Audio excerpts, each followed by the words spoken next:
iphilisi, umuthi, lezo zinto lezo azulapha umzimba. Lezo zinto lezo zibeka umzimba kwi-state sokwazi ukuzilapha wona. That is why they say the doctor dresses the wound but God heals it. Okusho ukuthi zonke lezi zinto oyifunayo azikho ekuthenini ucontrol ama-situations, azikho ekuthenini ucontrol i-reality as it flows, but ekuthenini the thing is happening within, internally. Yonke into oyifunayo kuwena, kodwa wena kumele sikubeke kwi-state sokuthi ukwazi ukuthi uyithole ngalesi sikhathi. Ubingelelo changes akasho ukuthi kungenzeka noma yini, noma inini, noma kanjani, noma ubani, ngoba impilo ayisiyona lento ucabanga ukuthi iyona. Possibilities are infinite in the universe. Your own consciousness is your own limitation. Kukude lapho esisuka khona, futhi kukude lapho esiya khona. Beka phansi umoya, ungatatazeli, uyabona. I-raw material ke i-reality, i-consciousness.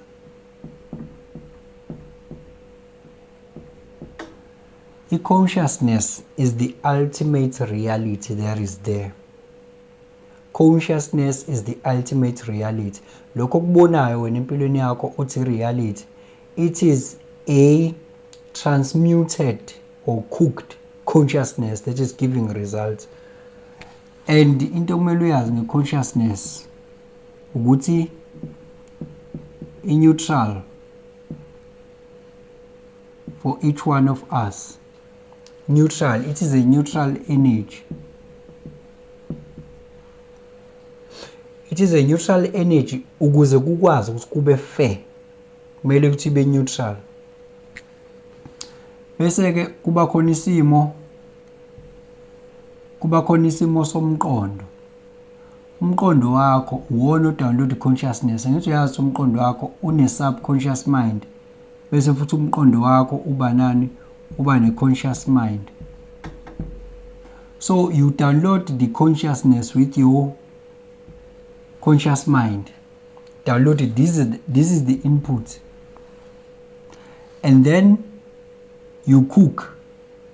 This is the pot. This is where you cook. You cook, you put all the spices, all your beliefs, self-image, identity, whatever you believe to be true. You cook and then you produce what? Reality. This is the